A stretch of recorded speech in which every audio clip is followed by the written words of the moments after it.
let's take a look at another speech, both the sort of the rougher version and the more refined version. And this first one, the rougher version that we're going to take a look at, is arguing the thesis that technological advancements have not made libraries unnecessary.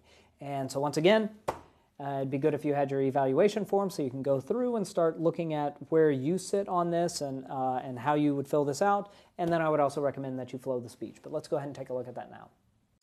So I very much disagree with the statement that technological progress and advancements have made libraries unnecessary. And I think that's pretty obvious because they provide excellent civic meeting places for the general population. Like if you want to meet as some sort of community group, libraries provide an excellent way to do so. I mean, they're safe, reliable, well lit. Um, People know where they are because they're generally centrally located. So in this way, because they have such great meeting places, and because any group can sign up for them, libraries provide this sort of public resource that online and technological progress simply cannot duplicate. And in the same way, online resources might not be able to duplicate libraries' ability to give access to public and civic materials. I mean, they may so in a literal sense, but at a library, what you have is the extra bonus of having someone there, a librarian or someone else, who is there to help you find the things you need, or is there to tell you the things you need, or to tell you how to fill certain paperwork out. So if you're trying to fill out the proper tax form, if you're just going online, it might be pretty difficult to find the right tax form to fill out, or to know where to look for the right tax form, or to how to fill out the right tax form. But all these things are very easily accessible online, um, just because of that extra advantage of having someone else there to help you do it. Um, but libraries are also good beyond this sort of civic space and access to civic materials point of view, in that they are a way to provide access to those who don't necessarily have this sort of advanced technology. The elderly, for example, they might benefit greatly from these public resources of libraries. Um, I mean, I'm sure many elderly do not, keep up with an online Netflix account, nor do they have an iPad which they can download books on. So they need that sort of physical representation of this media to stay connected with both like society and culture, or just to do, research or to learn. So in this way, technology and technological advancements cannot replace libraries. And in the same way, libraries provide a great tool for the poor or the homeless who might not have access to this technology. Um, it helps them retain access not only in maybe looking for online job postings, or perhaps to look for the locations of food banks, but they're just a great place to meet up, in a place where they know that they are on equal footing in society. So in that way, um, uh, libraries will always be necessary, and technological progress will never fully eclipse the need for such public resources. So there were a lot of things in this that were not terrible, that were not poor, but there was a lot in there that was just sort of satisfactory. And when combined, it results in certainly a low energy speech and a not particularly compelling speech. So let's go ahead and move through this from top to bottom.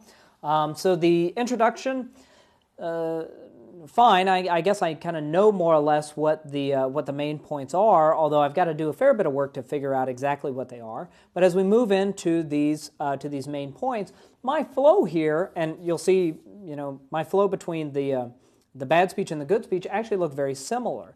But it's not so much presence or absence, that stuff is there, but more how he is discussing it, how he is performing that arrangement or discussing that evidence. And certainly the overall thing that I take away from this is it feels low energy and it feels like all the points are just kind of wandering. They're just sort of floating. So when we look at his evidence, the evidence wanders. So he'll start in a discussion of it, but it's not really tied directly to that claim. It's not being driven forward by that claim. He's not relating it back to that claim. So the evidence is just sort of there. And once again, it's as if we as audience members are being asked to figure out the relationship between the evidence and the claim. We're being asked to figure out the warrant, why he's talking about this evidence here and at that point. And that's not the audience's job, that's the speaker's job. Certainly we feel that in the arrangement as well. Some of this is delivery, but overall it just felt like it was wandering. So, we've talked about how the evidence and the claim relate to one another and how you're getting into that point and how you're getting out of that point, state it, explain it, prove it, conclude it. But that's not happening in these points. It's just sort of he's discussing the claim and maybe he discusses some evidence and discusses some evidence over there, but there doesn't seem to be the sense of forward movement. Delivery, a lot of issues here. There's certainly some ethos issues. It is very low energy, right? He doesn't seem particularly enthused or interested in what he's talking about, and barely awake.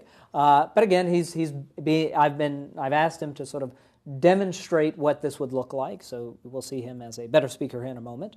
But there's also some style choices, just in the sense that he's saying, well, anybody would know this, or it seems obvious to me. And so those are just sort of vocabulary choices that may not need to be made at that particular point.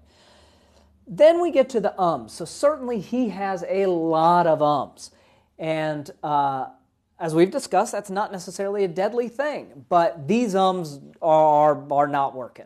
And it's because what's happening, these ums are falling in the middle of those sentences and phrases, and those phrases are just being stretched to extreme lengths that it's very hard to follow along with. It's hard to remember what this sentence was about, or it's hard to remember how this sentence relates to the sentence before it.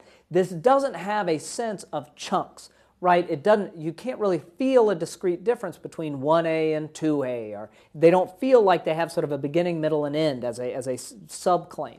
And a lot of that is just because he's got low energy. He's sort of everything. All the sentences sound the same, so one doesn't sound higher or lower importance, the claim versus the evidence. But also we've got these ums, so many, so loud, breaking up the phrases in ways that makes it very difficult to listen to. So if I'm going through here, invention under main points. Well, the main points are there. What I'm looking at is fine on the page. So I could say probably satisfactory there.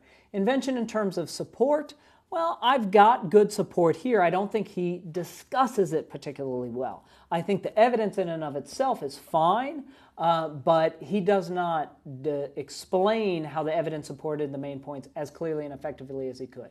I've got this pegged on here as satisfactory. I could see it being either satisfactory or poor. Somewhere it's in between those two, at the very least. Arrangement, well, poor in the sense that this thing doesn't have a sense of forward momentum. I don't get a sense of distinction between these elements.